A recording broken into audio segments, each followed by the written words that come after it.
Hello Fishbowl, my name is Shivam Jyotirmay and I welcome you all to our Fishbowl podcast. Today, I'm joined by Mr. Naga Chokkanathan.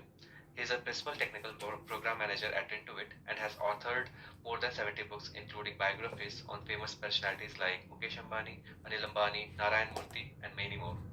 Today, he has kindly joined us to share some tips on how you can read 10 books in just 3 months.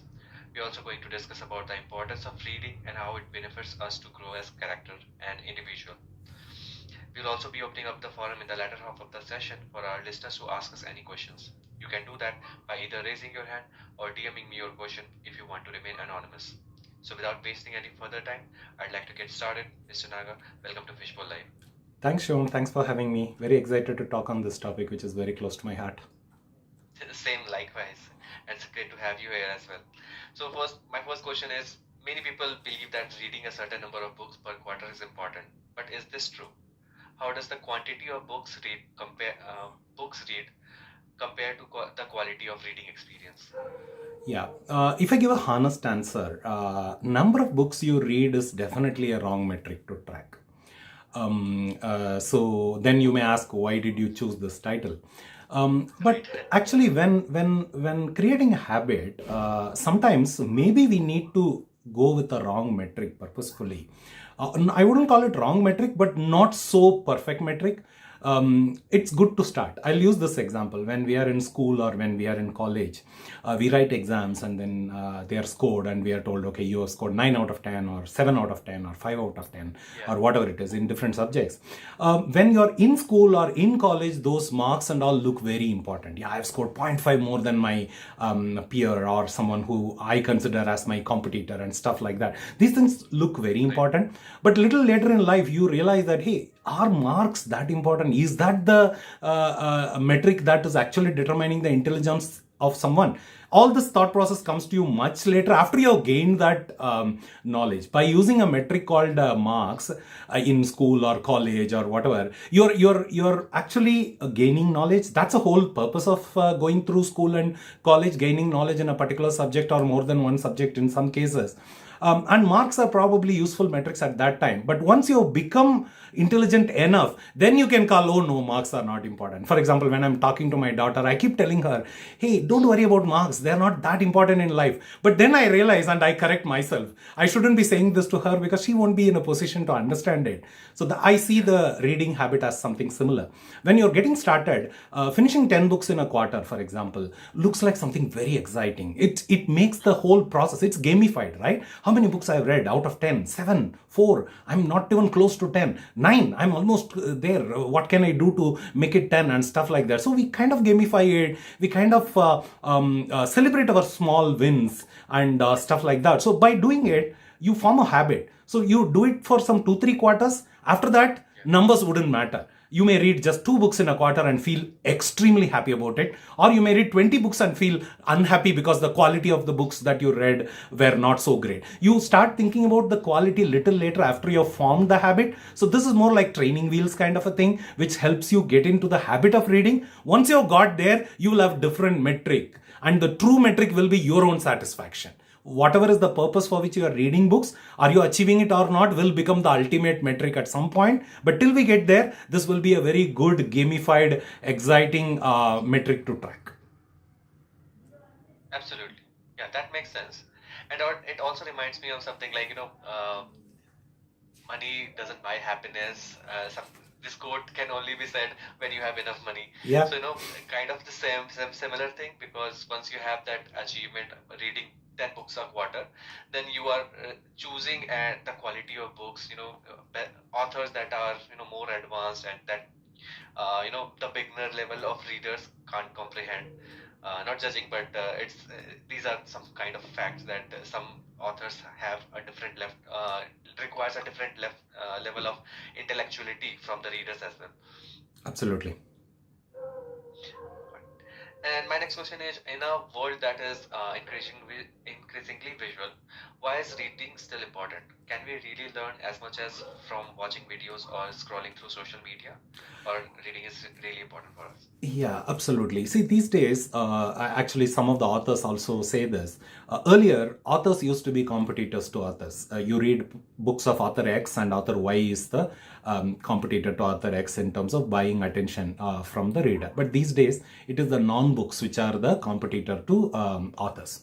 So a video, for example, books themselves get converted into videos. There are videos available which give gist of a book in 10 minutes or 15 minutes or stuff like that. Or there may be a 1 hour talk by the same author on the same topic. Instead of reading his or her book, why not listen to this 1 hour talk and then get the knowledge? So those kind of questions do come. So again, at the end of the day, what I feel is books are different from any other media that we can think of. Because they give you that think time. So when you're reading a book, you're not really, just because I'm saying 10 books a quarter, it doesn't mean you become a machine. You keep reading page after page after page. Today I have to finish 20 pages and I've only finished 10 pages. Rush, rush, rush. That's not how it works. Maybe that's how it'll start. But at some point you stop after 2 pages and say, hey, I've read something very important. Do I agree? Do I disagree with this author? If I disagree, why do I disagree? What is the experience that I have had on this topic? What is the experience with which the author is coming? What is the counterpoints that he or she is putting? So you start thinking about all these. Unfortunately, other media, especially the videos and all, they don't provide that. They are good for a different reason. They are good for learning, actually. If you want to learn a topic and somebody teaches it to you in 20 minutes and you just listen to it and then you've learned it, that's something which is visual media has its own place and its own benefits. This is just one example I'm providing. But compared to books, other media doesn't give you that your participation. When you read a book, you are involved in the book as much as the author, because you think. You don't 10 people reading the same book understand it in 10 different ways, because they have different contexts, they have different knowledge, their thought process is different, their maturity level is different, what they've seen in life is different, so many things are different. So books are more a participative exercise which doesn't come from any other media. So again, I'm not saying other media has to be totally ignored, but books have their own unique benefits which probably cannot be matched by other media. Today, there are talks about even schools. Due to pandemic, a couple of years, people were doing everything digitally, all on-demand learning and stuff like that. So do we really need schools? Do we really need books? Do we really need people to write? Is handwriting important? Are pens and notebooks to be thrown away and we all move to digital and stuff like that? Yeah, those conversations will be happening on one side and we will be leaning in the side of convenience, obviously. But at the same time, books will always have their place, and the unique benefits that they bring can only be experienced. And that is where I recommend people, if not 10, start with 2 books a quarter, start with 1 book a quarter. And the kind of value that you get from reading that 1 book versus consuming any other kind of media, the moment you see that difference, you will start giving more time for reading. Correct. And you mentioned the difference between learning and reading a book is basically the immersion of self into the book, right? Right. So what are your views on instead of reading, there are people who are, including me, who are listening to audiobooks, Right. because it is the same sentences. However, you are not reading but listening. Yeah, absolutely. I'm a heavy audiobook consumer. Yeah, I was not an audiobook consumer just 2 years back. I used to say, hey, nothing beats reading books, physical books, ebooks. Ebooks was okay. I was easily converted to ebooks, but audiobooks was really difficult for me. But then one of my friends changed my view about books. His name is Badri. He's my publisher too. What he told us, see, I agree that audiobooks are not perfect when compared to printed books, because you are used to it and you can underline, you can review a book, you can go back 10 pages and then see something that you read. All these are difficult in audiobooks. Those things I understand, but our lives have become so difficult. There are certain things that audiobook brings. If you don't use it, then you will totally miss reading that book itself. So reading audio version of a book is better than not reading that book at all. That's the angle that he brought, which I loved. For these days, I read probably 2 books a quarter in audio format, I would say. So that means 8 books a year. If I totally ignore audiobooks and I say no audiobooks for me, then it's -8 for me, right? My score is like 8 books less than what I could have read. I know those 8 books, probably I would prefer to hold them in hand and then read it, but then my life doesn't give me that kind of time. I have travel time, I have my walking time, I have my exercise time during that time, or my driving time, stuff like that. So I can use audiobooks to kind of squeeze in 2 books. In fact, this 10 books a quarter concept that I was talking about, I would actually squeeze in 2 audiobooks and 8 printed or ebooks. That's actually my rough plan. Those 2 books get completed without your knowledge. Daily 15 minutes, 20 minutes kind of thing. You keep listening. End of the quarter, 2 books will be done without your knowledge. Right. And you coming from a background where you have read the books as well as audiobooks. So what which is more fast for you? Like you can read same book faster or an audiobook. Right. I can read faster on print version or ebook. That's my personal experience. In fact, I remember reading this from Warren Buffett. He says, I can read a book 2x or 3x faster than an audiobook, so audiobooks don't work for me. So that's a comment. I believe it's Warren Buffett. I may be wrong, but I'm 95% confident. But yeah, I mean, irrespective of who said it, it's true. So for some people, they can read the book faster. But what you have to understand is, let's say an audiobook runs for 8 hours.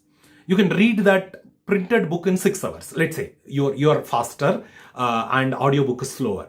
But finding that 6 hours of sitting time and reading time is something which is difficult. That is where audiobook is winning. Like I said, 15 minutes of walking every day, 20 minutes of driving or whatever it is. Find that time where your ears are available and some text can be thrown in.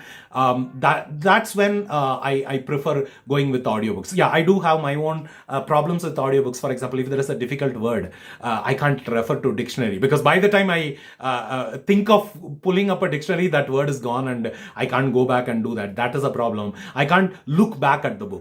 When an audiobook gets over, I have to rely totally on my brain power to really tell me what I learned from it. So I really miss that going back and then looking at what did I read in this book and then kind of trying to digest it and then take it as a capsule in me. Those things I'm not able to do it with audiobooks, which is my typical complaint. But like I said, because it lets me squeeze in 2 books a quarter, I'm okay with it.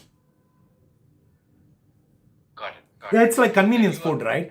Yeah, we all know convenience food versus proper healthy food. What is better? But sometimes you opt for a convenience food. Just grab a sandwich and go. No, don't really think about waiting for a freshly cooked meal. Sometimes, not always. So audiobooks have their place. But if that is the only way you consume books, yeah, you are missing some part, but you can change it. What I feel is you can get into a habit of pausing the audiobook and then thinking. That is something I do a lot when I'm walking. If I hear something very interesting, very important, I want to think about it. I want to apply it to my examples, what I have seen in life and stuff like that. Then I pause the audiobook and for the next 5 minutes, I will not be listening to it. I'll be thinking about it, what I heard. Sometimes I rewind 15 seconds or 30 seconds and listen to it again and try to apply. So if you get into doing that instead of mindless, continuous scrolling, that's what we do when we are looking at Facebook or Twitter, right? We just scroll. We don't pause. So when you pause and reflect, any format book is going to benefit you. Yeah, absolutely. That makes sense. And we are talking about time management quite a bit. You get this time. So basically, when you don't have time, so you read to audiobooks or listen to audiobooks and read sometimes. However, like people, especially the majority of our audience are working class people in corporate sector. So how does those kind of people, will take some time out, let's say 15 minutes a day? Is that enough? Will this small amount of time make a significant difference in our reading journey? Absolutely. Yeah, actually, one thing that we all need to understand is there is no one who is a full-time reader. All of us are part-time readers. Nobody, probably except some very, very rare, lucky people whose job may be reading. I mean, I'm really not sure who can be that, but still, let's assume some people are doing it. Maybe a retired person is spending more time reading, but even he or she is not really a full-time reader. Everyone is a part-time reader. So all of us are equal in this. We are all spending X minutes per day to read. That's what is the truth. That X may be 10 minutes for some people, some busy people. That X may be 120 minutes for some lucky people, or people who consider it as their job to read. In fact, I've heard this from Warren Buffett. This time I'm sure it is a Warren Buffett quote, that he spends 2 to 3 hours a day reading. He feels reading is part of his job. He sits and reads. He reads books. He reads annual reports of the companies in which he's investing or considering investing. He reads news. He reads analyst reports and stuff like that. So sitting and making time for reading is something which is done by some people. But even only the value of X changes. Like I said, it can be 10 minutes for some people, 30 minutes for some people, half an hour for some, 45 minutes for some people, and 1 hour, 2 hour, 3 hour, 5 hours for some people, and stuff like that. So only the time changes. So that means we don't have to have that guilty feeling of, oh my God, I have only 10 minutes per day to read. In fact, I use this example of auto drivers in Bangalore, people who drive auto rickshaws. I have observed many of them keep a newspaper in front of their vehicle. Whenever the vehicle stops in a signal, they take out that newspaper and read some news. And when the signal turns green, they drop it and then start driving. Next signal, they will continue wherever they left. This is very interesting. They are getting micro time, probably 30 seconds or 45 seconds in every signal. And they keep reading that little bit. And throughout the day, if you count, they're able to finish one newspaper or probably a novel or something, who knows. So that kind of tells you that if you have the will, you will find time to read. That is one. If it is small, don't worry about it. What do these mutual fund investment companies say? Start small. Systematic investment plan, 100 rupees, 500 rupees, 1000 rupees, it doesn't matter. There may be some people who are investing 5 lakh rupees a month, but that's okay. Just because you have 5,000 per month, it doesn't mean you shouldn't start investing. You should start instead of keeping idle. Same thing applies here. Even if it is 10 minutes, 15 minutes, start applying it.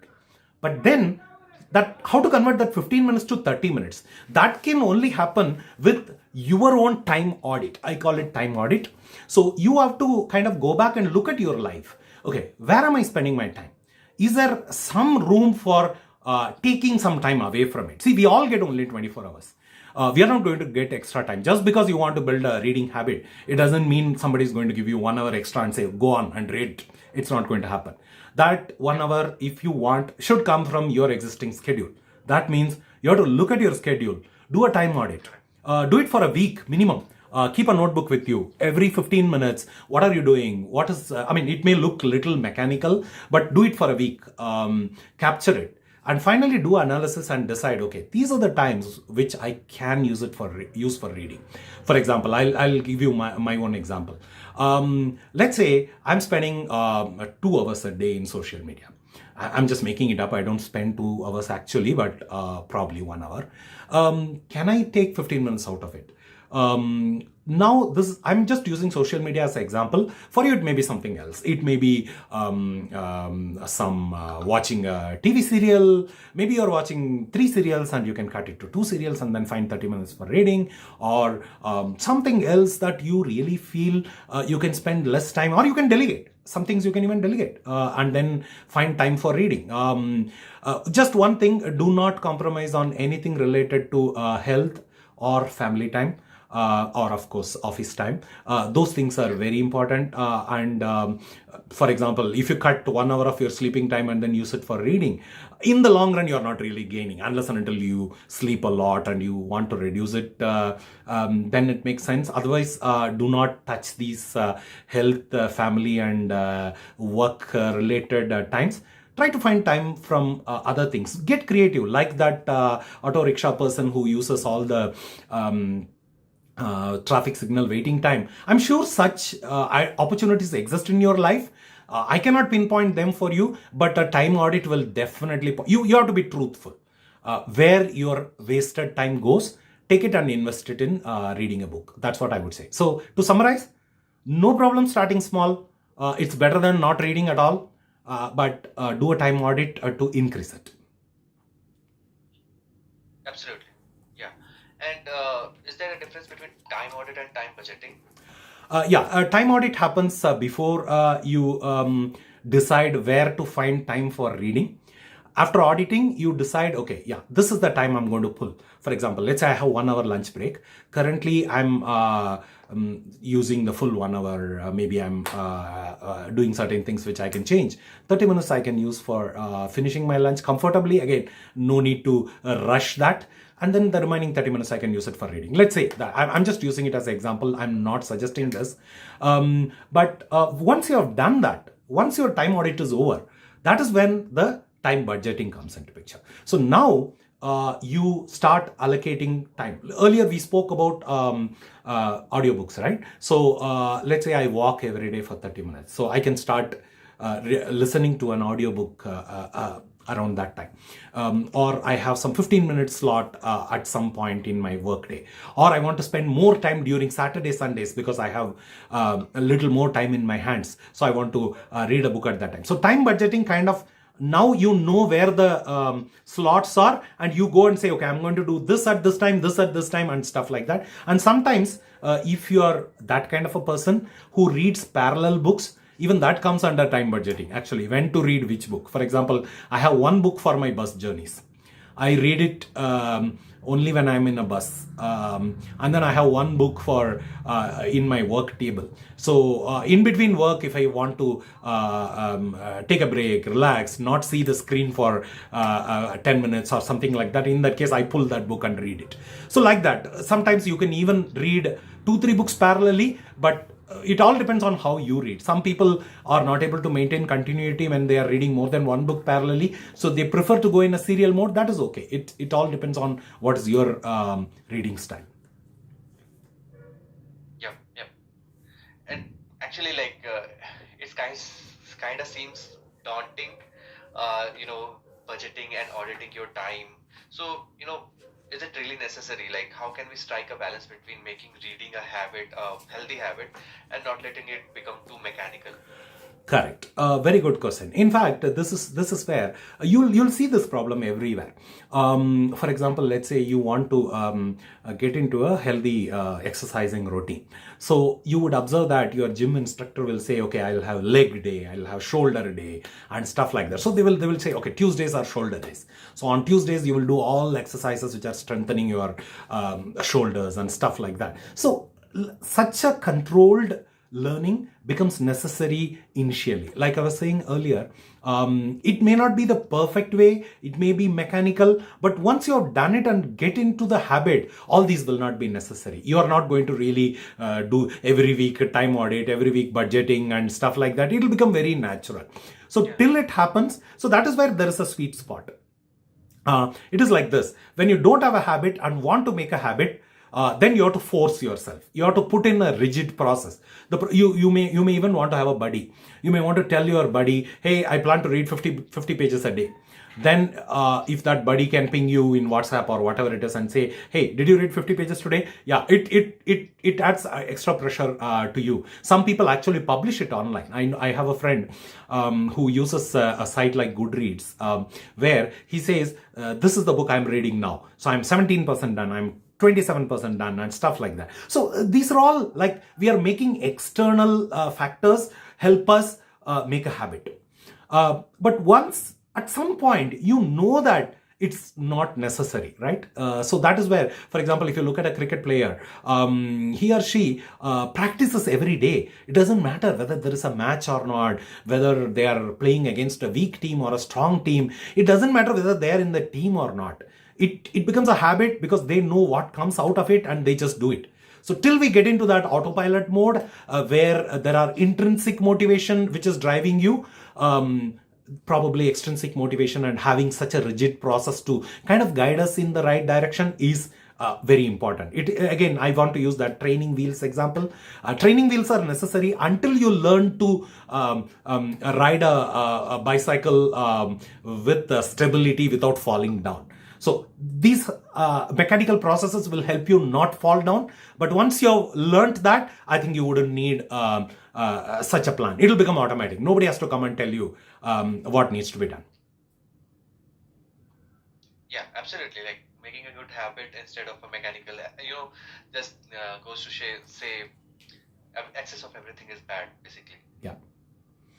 But I mean, actually, I've observed things where making it very mechanical, people just read it without understanding. Like I said, if your goal is to read 10 books a month, 10 books a quarter, sorry, it's very easy to fall into the trap of read. All you need to do is finish reading. I mean, we all have done it during school days and college days, right? Just memorize it. That's it. As long as you remember it till the exam is over, you're good. So yeah, it is very easy to fall into that trap. But that is where I said it's a wrong metric to count the number of books. The right metrics is the satisfaction you get by reading one good book in a quarter. You feel, yeah, it was really good. I really was able to immerse myself in that book. I learned so much. I was able to apply. I was able to tell that to people. I mean,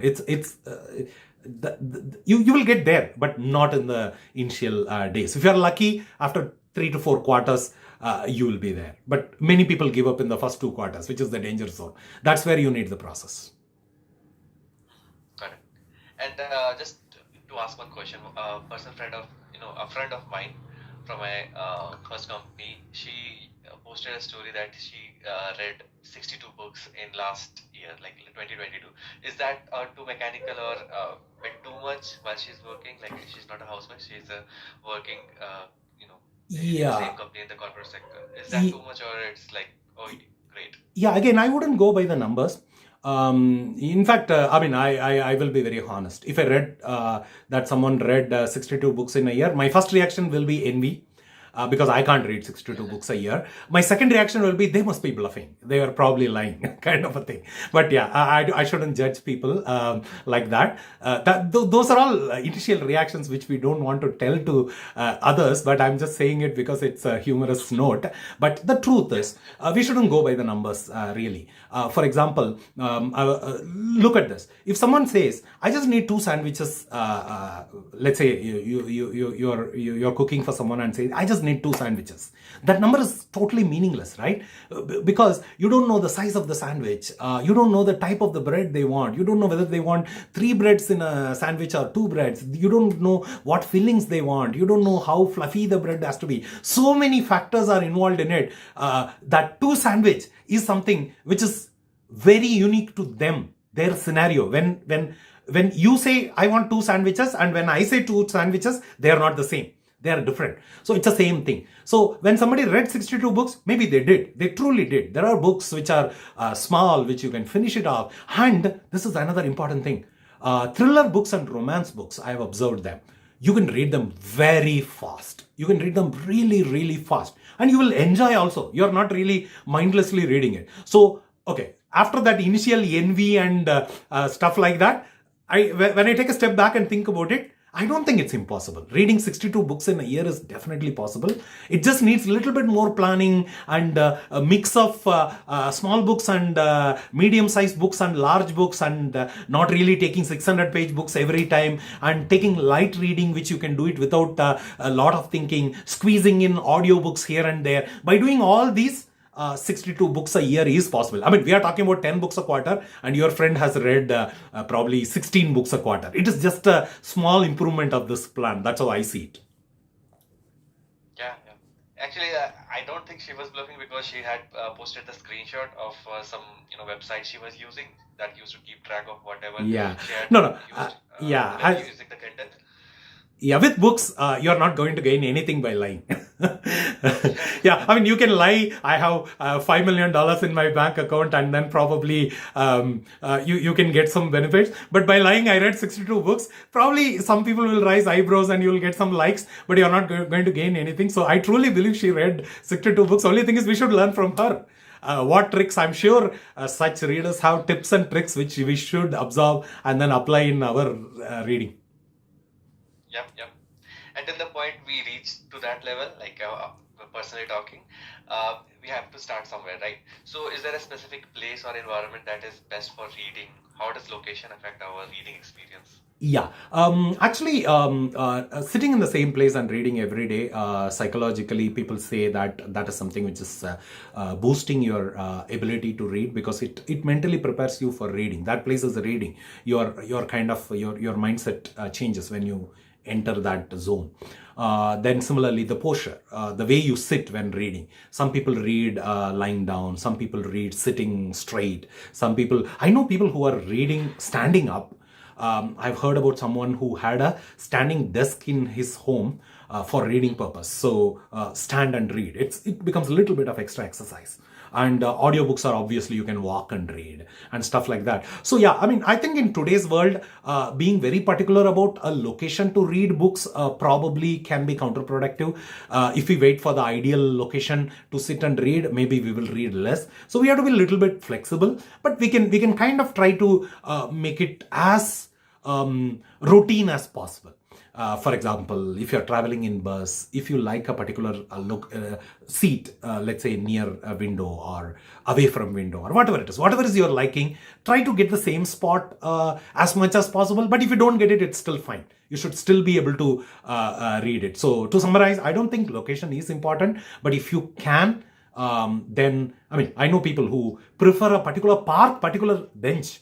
They want to read, sit there and then read it, but that's too much of luxury, I would say. And while we are on the subject of how to get started with the location perspective gone clear, what are some kind of genres of book, or basically which kind of authors, if you can point out a beginner should start from? Yeah. So more than authors, I would probably say read things that you like. At least start there. For example, if you like reading comics, start with comics. If you like reading humorous books, start with humorous books. If you like reading romance novels, start with that. So by starting with what you like, you're removing that entry friction. If you decide that you're only going to read very heavy books, and then like that's not the way you like, it's really heavy, I mean, by its definition itself, then what happens is see, already you're trying to form a habit, and you're not setting yourself for success by picking a wrong, I wouldn't say wrong, picking a difficult book. By picking a difficult book, what happens? If you want to start exercising, you wouldn't start with the most difficult exercise on day one, right? You will probably start by walking. You will probably start by walking 1 kilometer every 15 minutes. No rush. Very slowly, 15 minutes, 20 minutes. It's okay. The goal is to walk. Then from 20 minutes, can I come to 15 minutes, 12 minutes, 10 minutes, 9 minutes, and so on. So that's how you kind of move. Same way with books. So more than authors or more than type of books, read something that you like. If it means it's a magazine or something, like anything is fine. Start with something that you like. And that makes you go fast in your first few books. Once you have the numbers, once you're comfortable, okay, I can read 10 books comfortably in the type of books that I like. Then you can say, okay, how can I expand myself from here? Let's say you're reading light novels and you want to read more serious novels. You want to read non-fiction, or you're reading comics and you want to read real books with full of text and stuff like that. So this is where you can plan. This also requires planning. Earlier we spoke about budgeting. Instead of squeezing in all difficult books in one quarter, I would say two difficult books per quarter, and decide that early. That's something which is very important. This is very important. If you want to read 10 books a quarter, beginning of the quarter itself, you should know which 10 books they are. I mean, there can be 1 or 2 small changes, but if you finish a book and think about what to read next, you will waste 4 or 5 days. And 4 or 5 days are very big when it comes to 90 days quarter. 4 or 5 days, I've already wasted 5% of your quarter. So decide early. These are the 10 books I'm going to read that quarter. 1 or 2 may slip and you may squeeze in new books. That's fine. But have very clear idea early and start with small books. 60-page books, 80-page books, 100-page books. They're all good size. In fact, if you look at most bookstores, these days people, that 100-page seems to be a sweet spot. 100-page books are kind of very good for beginners. Story books are good, especially, in fact, if you're a corporate worker like me, probably pick a best of both. There are business novels. where it's a story, but by reading the story, you'll learn something. So you can read fast, but you will be learning, and you can stop and think about it, try to apply and stuff like that. So you can start somewhere there, and then you can build. And there are a number of reading lists available online. I think this will be a very broad question for me to give any specific recommendations, so I don't want to get into books and all. But I would say something you like, in a small size, 80 to 100 pages or 80 to 120 pages kind of a level. Decide early, buy the book early or borrow the book early if you're part of a library, and keep it ready, and don't lose any time in thinking where is the next book. When you have reached 80% of the previous book, get the next book and keep it ready so that you can immediately start the next book, kind of a thing. So those are again, don't get very mechanical, not like you have to finish a book, throw it that side and then get the next book. Take some time. For example, you can eat a cake to enjoy, to celebrate finishing a book. Take a day off from reading and probably think about the book that you read, talk to a person about the book, record a YouTube video about the book, and whatever, something you do, celebrate, and then jump to the next book. But don't waste too much time between books, because you have only 90 days to finish 10 books. Yeah. And I noticed that you kind of tried to avoid generalizing what book authors and genres you should go for. However, I would make it personalized for you. Who is your favorite author, and what is your favorite book till now that you have read? Yeah, my favorite book, which I've read at least 4 times, first page to last page, is Harry Potter series. Oh my god. So I'm yeah. on 18th run. I'm on 18th run. You can't believe it. Oh my god, great. Through audiobook only. I'm on 18th run. All the books. I'm currently at 6, like Hamlet Prince. Great. And yeah, I mean, those kind of books come once in a century, maybe. Harry Potter is something that I absolutely love. And like I said, business novels are my pick. I don't have a specific author there, but I pick business novels a lot. Mainly because, like I was saying, it's a best of both. You can read fast and you can learn something, and then you can go and read a more serious book on it. For example, let's say you're reading The Goal. That book explains theory of constraints so well as a novel format. Amazing book. But once you're finished, there is a theory book which explains theory of constraints by the same author. That's little heavy. If you start with, in fact, comparatively, it's smaller book, but it's heavy. If you read the novel and then read the theory book, you are able to understand it much better. So that's what it is. For example, you want to learn about time management. Reading a business novel about time management is probably a lot easier for you to do it, and then go and read some serious books which explain time management. So yeah, those were my favorite books that come to my mind. And what are your views on like some self-help books or financial books? Like for example, Rich Dad Poor Dad, The Intelligent Investor, or some subtle art of not giving a FCK. Yeah. I'm a big believer of self-help books. I know they get a lot of criticism, mainly because people feel they are creating a wrong sense of security or sense of knowledge, or whatever way you want to call it. They try to make it sound so simple, and you feel, I've learned everything, but in reality, you haven't learned anything. But what we need to also understand is, you can't see the world with your own lens, right? You have your own maturity level, and you have your own thoughts in terms of how a book should be. So those are some of the things that you have. Just because you have them, it doesn't mean everybody else in the world also needs the same kind of books that you read. There are people for whom such spoon feeding may be required.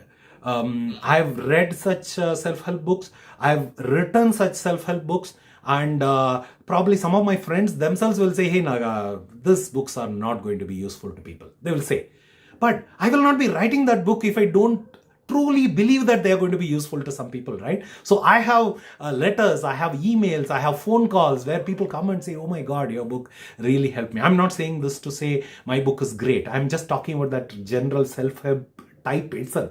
Those kind of books are really helping people. This world is uneven. Not everyone gets the same opportunities that you get. You may have a fantastic mentor who taught you everything that you need to learn in life, Whereas some people don't have access to anyone else in their surroundings. Somebody who's sitting in a village and probably he or she is the person who has studied the most in their village.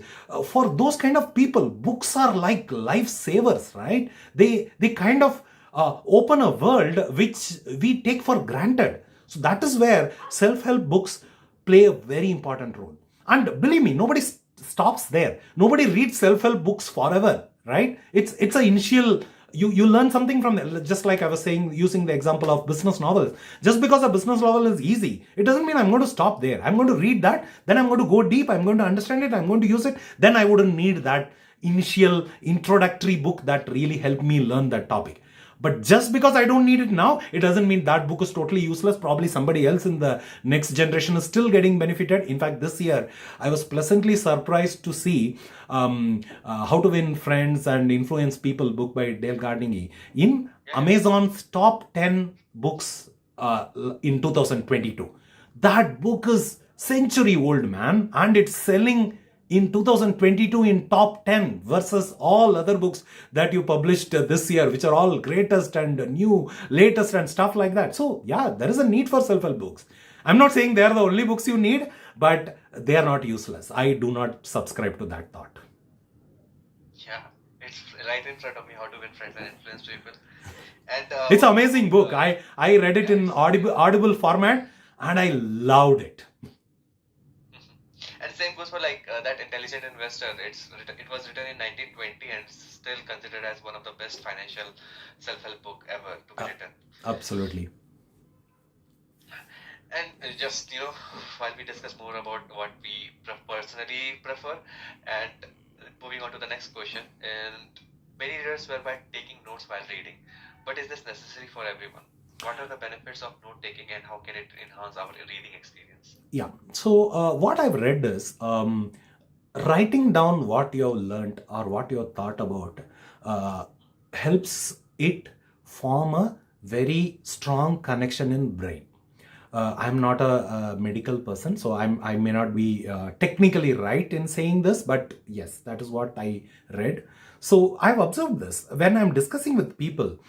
Many times I just pull a paper and pen and start drawing and explaining or writing down important points and stuff like that. If we are near a whiteboard, I just quickly jump to the board and then start putting things there. And what I've observed is those conversations are much more satisfying. Those topics stay in my mind for much longer than other conversations where we are only text oriented. Now we are only talking audio bits, right? We are not writing down anything.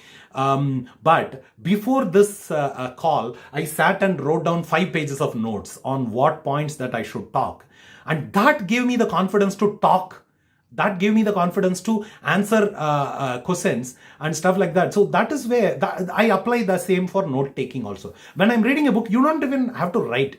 Just underlying an important point makes you more aware. That book may have 1 lakh words, but out of which only some 1,000 words are so important that you want to remember, not forever, but at least for a meaningful time. So that is where note taking is very useful. It can be any level. Just underlining or writing some small words on the side of the page, or taking a notebook and then writing down your thoughts, or closing the book and writing your thoughts for 2-3 pages. All sorts of note taking is possible. Again, just don't make it very mechanical. Don't think like for every book I read I should write 30 pages of notes kind of things. No need to do that, but at the same time use it as a kind of a recap mechanism, and it will definitely make the book stick in your mind for longer and in a more stronger way. Yeah, absolutely. And my last question for the day will be like, developing a consistent reading habit can be challenging, but it is worth it, right? Can you share some best practices for making reading a regular habit of your life? Absolutely. So some of the things that I noted down, one is always have a book with you. For example, it can be a physical book, it can be a Kindle book in your phone, or you carry a ebook reader, or it can be an audiobook in your music player, or whatever it is. Always have a book with you. This is because our life is full of queues. You keep waiting in many places. all those micro moments are great reading moments. So, in fact, my view is, in just the time you spend waiting, you can probably finish 3 to 4 books a year by just reading little bit here and here. But it can happen only when you have a book with you always, including when you travel. Even when I travel, even when I'm vacationing, I prefer to enjoy and have more time with my family. I probably won't open the book at all throughout the vacation, but still there will be a book, because who knows, there may be a time, there may be a waiting time or whatever it is. At that time, I don't want to be caught without a book. So that is one best practice that I want to share. Number 2, try to remove distractions as much as possible. For example, if you're reading a book in the phone, try to put the phone in do not disturb mode, because the moment you are reading a book and a pop-up comes and an email notification comes, you immediately want to see the email, you want to reply and stuff like that. But believe me, 15 minutes of not replying to something is not going to be life-changing at all, except probably 1 in a million chance. So for that 1 in a million case, do you want to really waste all those lakhs and lakhs of micro moments where distractions really take you away from the book? See, the thing is, restarting is always difficult. When you're started and then read 2-3 paragraphs, if a break comes, then you're probably back to square one. So that is where try to avoid distractions as much as possible. And another thing is, set yourself targets. This 10 books a quarter can be a great target. Deciding which 10 books early can be a great way to really be prepared, and then working against that. Or you can have every day 15 pages, 20 pages, every weekend 30 pages or 40 pages or whatever it is. So keep those targets, but small slippages here and there, it's okay. You can catch up next day. If you're not able to read in a particular day, next day you can spend a little bit more time and read it and stuff like that. But have targets. And like I said earlier, celebrate small wins. That is also very important. You can also get into reading projects. So some people do this. For example, this quarter I'm only going to read Nobel Prize winning novels. This quarter I'm only going to read humor books. This quarter I'm only going to read non-fiction books about time management or whatever. So they decide a theme. Then it becomes like you live, you breathe, you speak, you hear, you do everything related to that particular topic. That can be a small gamification way to make the reading process exciting. So yeah, those are some of the best practices that I am able to think of. But one thing I can confirm to you, it starts mechanically with auditing, budgeting, taking time away from something else which you probably love, and stuff like that. Yeah, it's difficult initially, but if you truly believe reading habit is going to change your life, which I truly believe, I haven't met anyone who said, hey, I tried this reading habit for a decent time. Then I realized it's not useful and I stopped it. I've never heard anyone say that. Zero. I've heard that from about everything else. For example, movie watching. I used to be a heavy movie watcher. I watched movies on day 1 of the release. I was that kind of a fan. Now I don't watch movies at all. So I know people who used to watch cricket live always and then decided, okay, highlights are good enough for me. Live cricket is probably taking too much time. I'm not saying these are all bad. What I'm saying is there are people who have stopped this habit, but I've never met anyone who has stopped reading habit. I've met people who had to stop because of life, because of things happening in their everyday life, because of which they couldn't give time to read and they long. Can I go back and then restart? Such people I've met, but I've never met somebody and said, hey, I tried reading, it's not worth it, I stopped. Yeah, you learn every day, and learning is like, it's an endless sea. Okay, so I think we need to give some time for Q&A as well. We have taken nearly 45 minutes or more. Yeah, so with that being said, I'd like to open up the forum for our listeners. You can raise your hand and I'll invite you as a speaker to ask us any questions. Alternatively, you can also DM me if you want to remain anonymous. But I do have another question for you, Naga, while others raise their hands and we can invite them over. Can you answer how to overcome the drowsiness many of the young readers or new readers feel while starting a new book? Let's say I'm reading a new book. After a couple of pages, I feel like I'm going to sleep. I feel drowsiness. So how do you overcome that? Yeah, so 2 things. Number 1, the drowsiness can be because of what is in the book or because of what is in you. What I have observed is that if you keep reading as the last thing in the day, when your energy is already spent and you're almost going to bed or in bed. In some cases, some people read only in the bed. So yeah, it's natural. Your body wants sleep, and then it takes it from you. So that can be the thing. In fact, I can give an example. I and my daughters, we play Wordle every day. It's a habit, but we do it at 11:30 in the night. Till that time, we have our own things to do. But then what we feel is like we are not able to really give that energy. We used to play it during the day, and later we all got busy, and then we could only spend time in the last 30 minutes of the day. And that is really not working. We are not enjoying it. So keeping reading as the last thing in the day is, yeah, I mean, if you can't find any time in your day and that last 5 minutes before sleeping is all the time that you can give for reading, then it's okay. But otherwise, try to find time early in the day. That is one thing that can work. Second thing is the book. Like I said earlier, probably you are not ready for the book yet. For example, let's say you want to learn about something, rocket science or investing. Yeah, we spoke about investing. If you want to read about investing, there are so many beginner books which will not make you sleep.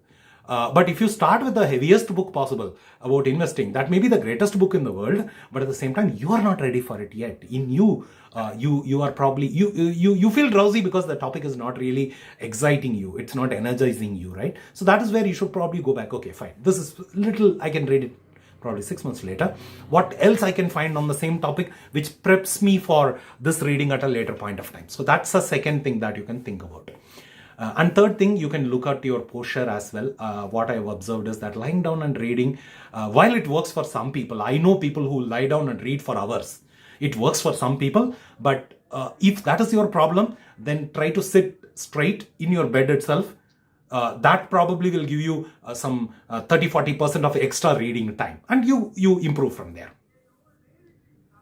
Got it. I think it's going to be helpful for me as well, and a lot of our listeners as well. Yeah, and by the way, I have a friend who says audiobooks makes her sleepy. She says, I can read printed books any day, but the moment I start listening to audiobooks, their calm, pleasant voice makes me sleep. You should recommend us the Harry Potter audiobook. Maybe that will change your life. And my last question will be for you, Naga, is are there any communities for readers where they can share about they can share their, what books are they reading, any questions they have, their thought process, anything? Yeah. There are communities. Yeah, there are many communities. Goodreads is probably the largest one. It's an Amazon company, and they have very good forums. You can go to a book and then discuss with everyone who are reading that particular book, or you can go to a type of book, let's say comedy or whatever it is, and then you can discuss. People can recommend. Then you can see what books your friends are reading, what books they have already read, how much they rated. It's a very good community which I heavily use and recommend. Also, there are many other communities as well. But yes, I mean, readers are one of the loudest people when it comes to talking about what they love. They love it so much they can't stop talking about it. So yeah, I mean, I'm sure you will find, and I'm sure Fishbowl also has bowls, even though I haven't personally tried them. If not, we should start one. Definitely, that's a good idea. We can definitely start a reading club kind of a thing in our Fishbowl. And you and I should go and join some Harry Potter bowl. Definitely, I'll be the admin and you be the moderator.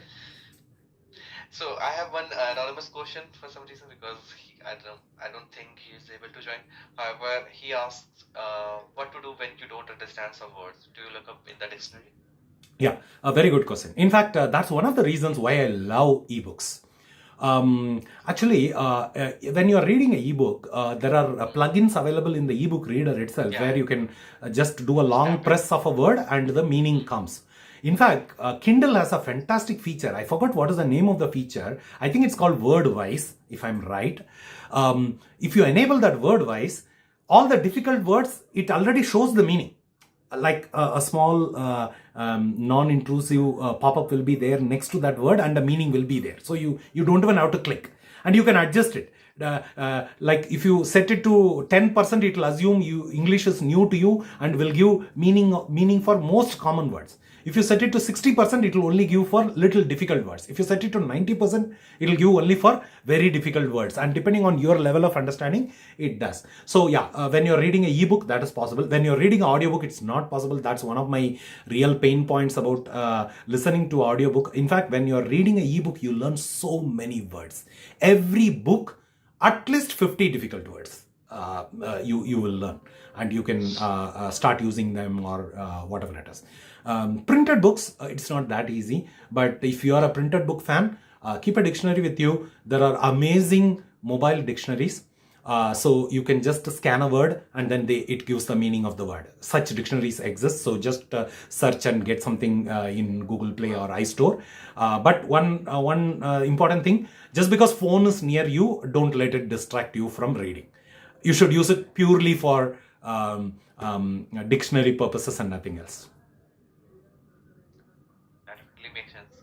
And are you also a user of Kindle by any chance? Yeah, I'm a user of Kindle. I read a lot in Kindle. In fact, I would say 60% of my reading is in Kindle, 20% in audiobooks, and 20% in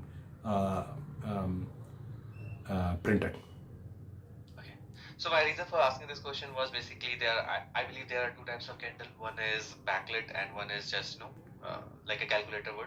So what would you recommend? Because the backlit one can also be read in darkness. However, Yeah. the non-version can't be. Yeah, correct. See, the thing is, it's very simple science.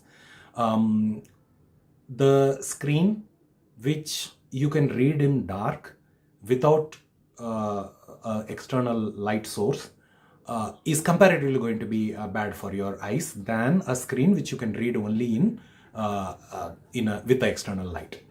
For example, printed book. Printed book can only be read if there is light in the room. It cannot be read in dark.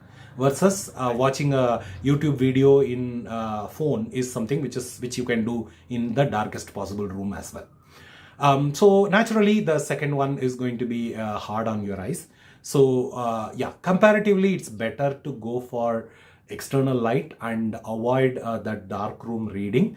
But like I said earlier, if that's the only reading that you can squeeze in, or I read 90% of the times in bright rooms, 10% in dark rooms, then it's fine. It's okay. But if possible, avoid using that backlit. Actually, backlit is as bad as watching a smartphone screen with probably a small difference.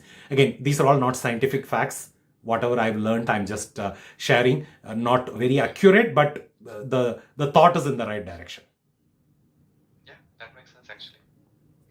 And I think we are above the time, and maybe we can wrap it up now. What do you say? Sure. And good luck with your plans for the next quarter. February 1 is very near, so try to make a plan for February to April and see what percentage you can hit. And probably we can do a session in May to see or hear from people who got to try this and see how it worked for them. Good luck.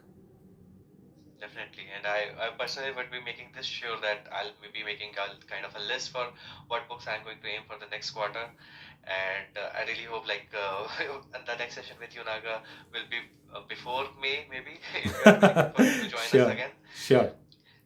And I really forgot to wish everyone a very happy Republic Day and a very happy Basant Panchami as well, to you, Naga, as well.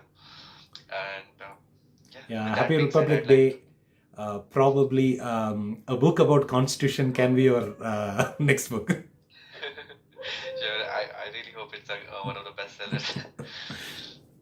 And with that being said, I'd like to wrap up this session, and all the links to Naga socials are in the description of this event. You can follow us on LinkedIn and Fishbowl so that you are notified when we are live again. We'll be live again in the next week when we are joined by Ms. Twinkle Bakshi on micromanagement. Until then, I'll wish you all the good night and good luck for your next reading journey. And thank you, Naga, for joining us as a speaker. Thanks, Shivam. Thanks for having me, and wishing everyone all the best in your reading journey. Take care. Bye-bye. Thank you. Bye.